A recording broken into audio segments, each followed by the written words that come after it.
Historian David Starkey, speaking to GB News Live from Buckingham Palace, contrasted the Queen during her Platinum Jubilee to the late Princess Diana and Prince Harry's wife Meghan Markle.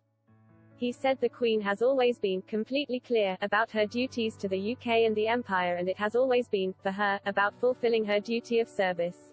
Contrastingly, Mr. Starkey claimed, Ms. Markle and Princess Diana are examples of the celebrity side of being royal. It comes as the palace confirmed that the Queen was pulling out of the St. Paul's service tomorrow after suffering minor discomfort.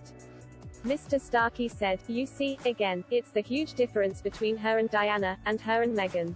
They are people that played up the Mimi celebrity side, but on that the Queen has always been completely clear. At first it was film stars. Now it's social, but we are not those," the Queen says. "It all goes back to her grandfather. It goes back to King George V.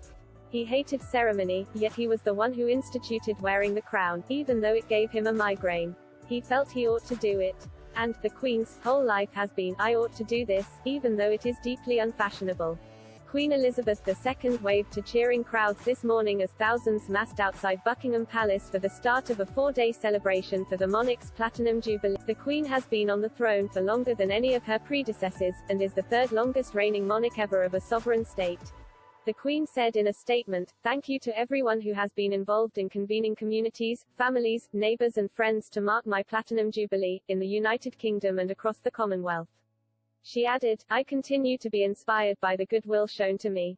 Millions of people across Britain and the world are expected to watch the festivities over this bank holiday weekend, joining street parties and lighting beacons in honor of the 96-year-old Queen. World leaders including US President Joe Biden, Francis Emmanuel Macron, Pope Francis and former British Prime Ministers were among those sending messages of goodwill." The monarch appeared on the balcony of Buckingham Palace this morning with her son and heir Prince Charles, 73, as well as other senior royals. She was holding a walking stick and wearing a dusky dove blue outfit that she also wore for an official Jubilee photograph. While the family waved to the crowds and enjoyed a Royal Air Force fly past, Louis, Prince William's 4-year-old son, covered his ears and howled as the planes roared overhead. He later jumped up and down as Red Arrow jets released red, white and blue smoke trails.